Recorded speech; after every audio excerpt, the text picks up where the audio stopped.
Hey guys, welcome back to The Bright Side. Macy here, the Bright Side Girl, and today we're going to be doing my Galaxyathon reading wrap up.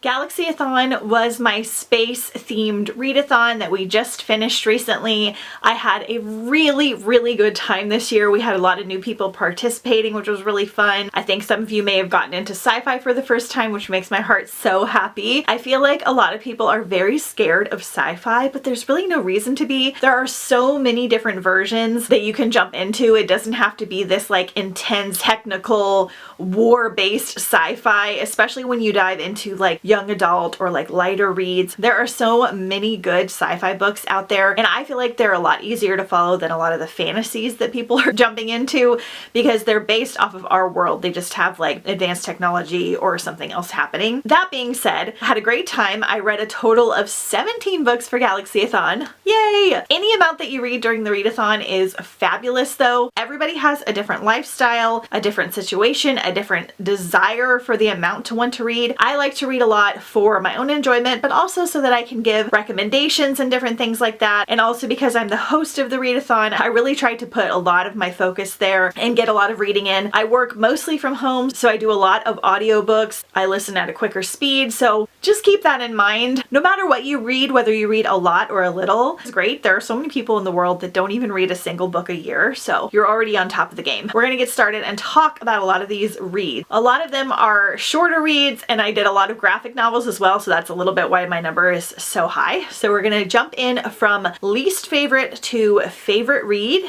and we're gonna get started. As far as ratings go, I feel like I usually am a 3 to 4 star reader. I'm a little bit pickier with my 5 stars, and honestly a little bit pickier with my 2 stars. Like, I don't give 2 stars very often unless there's something I just dislike about the book or I didn't enjoy my experience. Most of the time I'll DNF in cases like that, but we did have a couple 2 stars this round, which was a little bit surprising. So my least favorite read of the readathon was surprisingly one of my most anticipated reads, and that was Meet Me in the Fourth Dimension. Originally I thought this was going to be more of a spacey book than it was. It was pitched that there was this girl and she was trying to get her family and relatives to raise their vibration so that they can ascend to a new planet or ascend off of the earth before the world is destroyed. It was kind of a little bit more of a metaphor than it was in actuality. The tone of the book was not quite what I expected. This book was told in verse, and I have never read a book that way. I actually enjoyed that part of the book, and it went really quickly because of that. It didn't really take me out of the story. I felt like it actually moved things quite along. That was actually my favorite part about the book, was the way that it was told was very quick and kind of made you want to keep going. The things that I didn't like is that the main character was so unlikable, and yet she was able to make friends and have a lot of friends quite easily, which didn't entirely make sense. This also had some parallels to COVID times, which I personally do not like at all. I want to leave COVID in the past. Everyone was so negative and intense, and it was just a rough year for most of us. I didn't know that going in. It was kind of loose, but kind of not, and it wasn't really as sci-fi as I was expecting. It was really kind of more of a contemporary and about a girl losing a friendship like right before college. The friend moves away and her kind of grieving that. Overall, the whole like story and the ending was such a letdown for me. It just was not something that I enjoyed. Because it was so short, I did go ahead and finish it, and I was also kind of hoping for some kind of cool resolution at the end, but it just never really came. So unfortunately this was like a 2.5 star. Next, which was also like a 2.5, was Alone Out Here by Riley Redgate. This makes me so sad because this is one of my favorite sci-fi covers ever. Again, not a bad book, and there are a lot of people that really love this one. It was pitched kind of as Lord of the Flies in space. I would argue with that a little bit just because it wasn't as dramatic or as action-packed as I expected.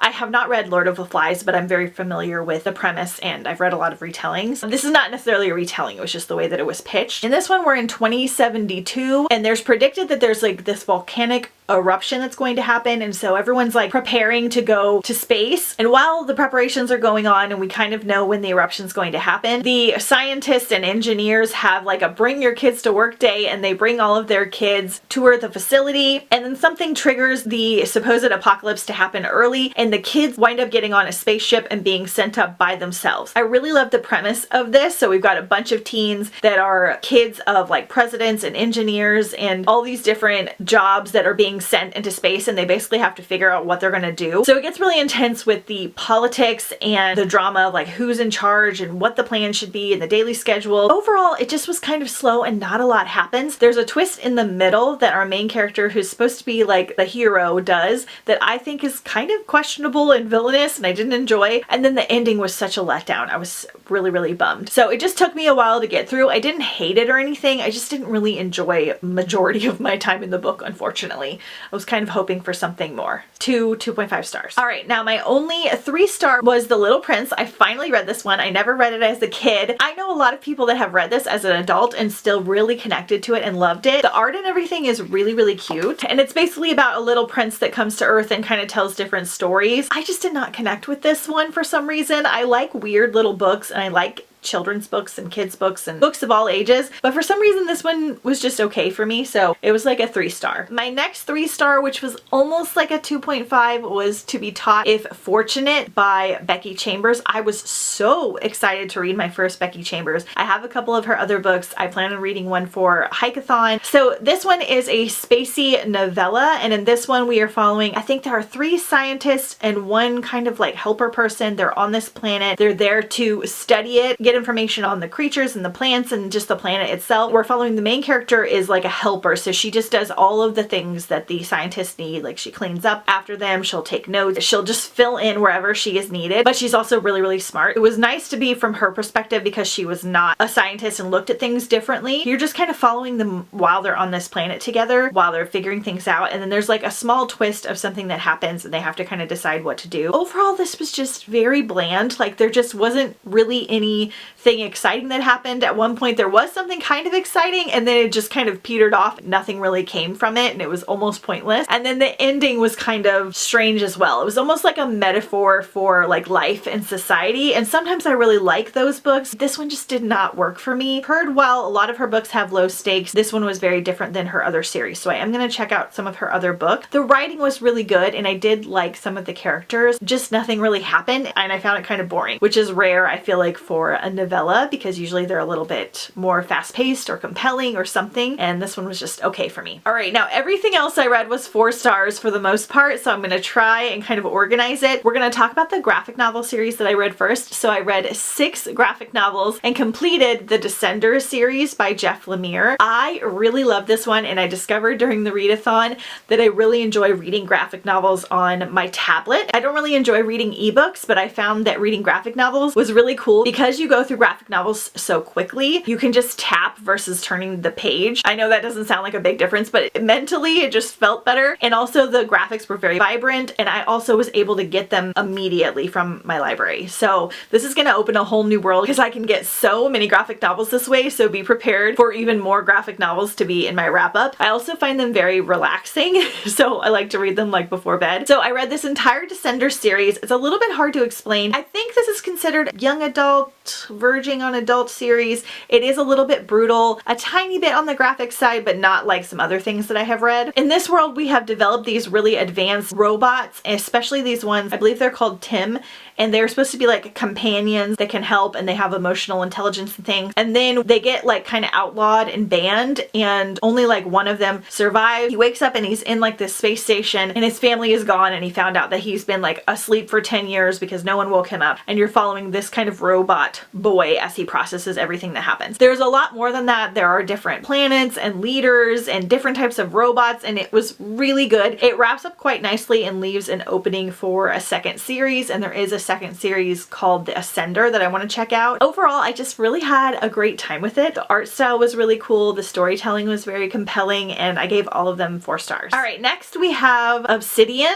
This one I'm verging on like a 3.5 to 4. I feel like I will decide after I read the next book in the series. So I finally read Obsidian. This is the first book in the Luck series from Jennifer L. Armentrout. I have read some of Jennifer L. Armentrout's other books, not very many, but a couple. I didn't really like them very much. So far, all 3 of them have been fairly different. It's a YA paranormal romance. It is young adult, so it doesn't have any spiciness to it really, maybe like a tiny bit at the end. And it's very much like Twilight, but with aliens. This one is set entirely on Earth, and we're basically following our main character who moves to this new town and discovers that her neighbors are very strange. And then some alien-esque things happen. I'm trying not to give too much away. Our main character gardens a lot, which I found really fun. She talks about plants and gardening, and I really liked that. Our main love interest is very, very snarky. So if you want like a snarky boy romance, old school YA, this is a good one. However, he was a little bit on the rude side for me. Like, I kind of like them to be snarky, but not too much, and he kind of verged on the edge. He did have somewhat of a reason for his snarkiness, like they all usually do. Kind of reminded me of the love interest in Alice in Zombieland and also the one in Mara Dyer. So if that kind of helps you guys out with your old school YA. I did enjoy this novel. It did get a little bit slow in the middle. It does talk a lot about high school things, like they're going to dances and things. So it has a lot of kind of mundane high school activities. Make the book seem a little bit slower. It wasn't entirely like fast-paced or super fantasy oriented for the entire thing. I still had a good time with it. I really liked the narrator for this one. She was really, really good. She's one of my favorites, which is why I did this one via audio especially, and I will be checking out at least the next book in the series, so I'll keep you guys updated. 3.5, maybe 4 star. Next we have Bad Astronauts by Grady Hendrix. This is another spacey novella. Grady Hendrix is known for his horror books, but this one is not a horror book. It's about a bunch of rednecks trying to build a rocket ship to go and save one of their own. So in this one, there are only 2 astronauts left, and then when a mission goes south, NASA decides to abandon one of them on the space station and won't send anyone else to go get him. But his cousin, Walter Reddy, is a failed astronaut redneck, and he decides that he is going to go and rescue his cousin. So he sets off to build a rocket ship in his backyard, and he gets a whole team of other rednecks to help and build this rocket ship to go and save one of their own. I wasn't sure how I was going to feel about this one. It is very like hicky and rednecky, which can be a little bit over the top at times, and it's got a very humorous aspect to it, so if you can kind of look at it as more of a humorous read, then that stuff won't bother you as much. Walter is very much like a drunk, and he's kind of like a morally gray character, but I liked the whole ragtag team. I liked the community coming together. It was written really well, and I even teared up just a tiny bit at the end, even though this is like not a sad book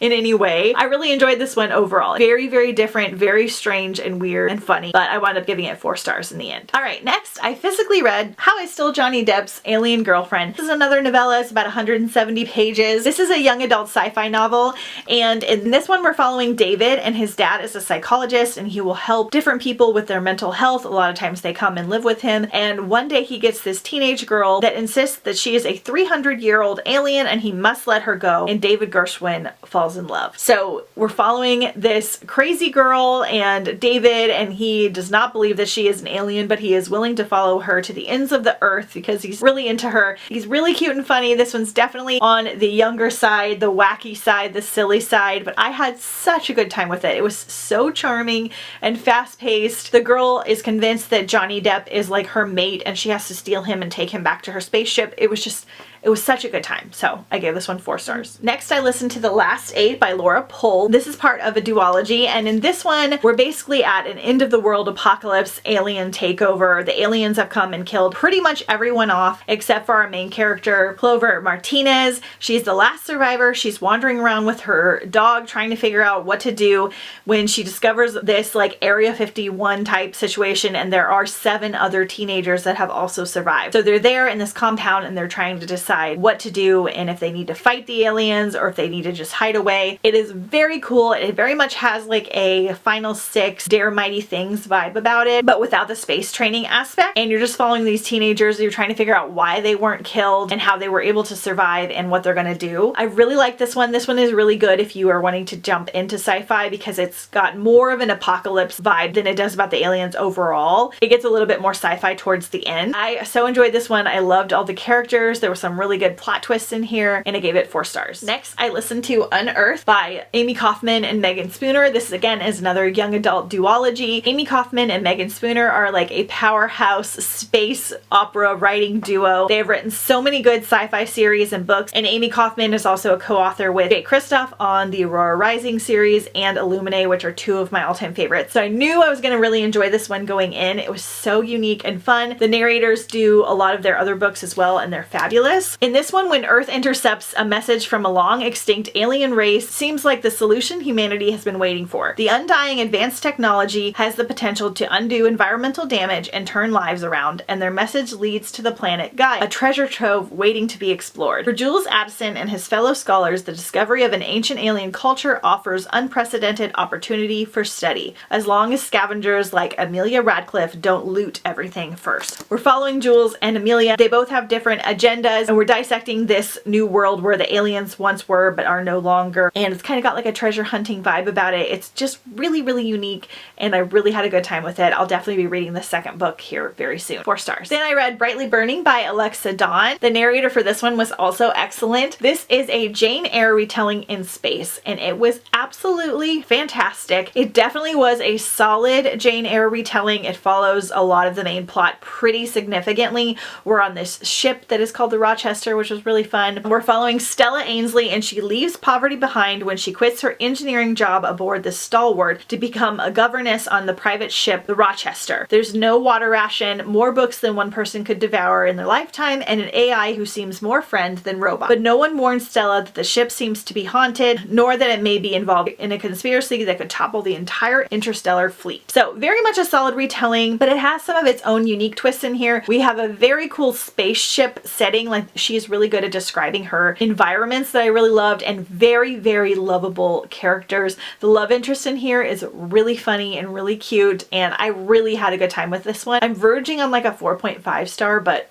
I absolutely loved it. And then my favorite read of the readathon was The Diabolic by S.J. Kincaid. This is part of a young adult trilogy, and in this world there are these diabolics, which are like these advanced AI robots, and they again are designed to kind of be companions to different people, almost act as part of the family, but they also are protectors. So whoever they are programmed to protect, they will do anything to protect them. So we're following Nemesis, who is a diabolic, and her person is Sidonia, who is the heir to the Galactic Senate. But when the power-mad emperor summons Sidonia to the imperial court as a hostage, there's only one way for Nemesis to protect Sidonia, and that is to become her. At this point in the story, the diabolics are actually illegal. They were supposed to get rid of Nemesis, and instead they are using her to pose as Sidonia in this imperial court to kind of protect her from any danger. And so you're following her as she also kind of learns to become more human and have feelings. This book was way more brutal than I expected for it being YA. It definitely has some like deaths and fights and things in here and intense situations. Nothing over the top, but I was like, whoa. And the twists in here are really, really good. I was really invested. The narrator is amazing. I do think the narrator made it maybe 20% better because she was so good. This one actually has such high ratings on Goodreads. I'm surprised more people aren't talking about it. It's got like a 4.1 out of 26,000 ratings, and like the ending and everything were so good. I kind of understand why. So I am excited to continue on with the trilogy sometime this spring. Okay, you guys, that is everything that I read for Galaxyathon. Overall, I had a fantastic time. I found some new favorite books. We did better overall than we did last year because I kind of struggled with half the books that I read last year. I just had the best time with all of our activities. We did so many fun things during Galaxyathon. We went to another space speakeasy. We did all the fun spacey stuff in Disneyland and a bunch of other things. So if you haven't already, make sure to check out the Galaxyathon vlogs. Both will be linked up in the cards as well as down below in the description. I did so many fun things and we had such a great time. Second readathon of the year was a great success, and I'm very excited to do the next one, which is Randomathon, which is all themed around food. I will link the announcement and everything for that one down below as well. Very excited, and it's going to be super different than anything I've done before. Let me know what your favorite read of Galaxyathon was down below in the comments. Don't forget to follow me on Instagram at The Bright Side Girl if you haven't already, and I'll see you guys next time on The Bright Side.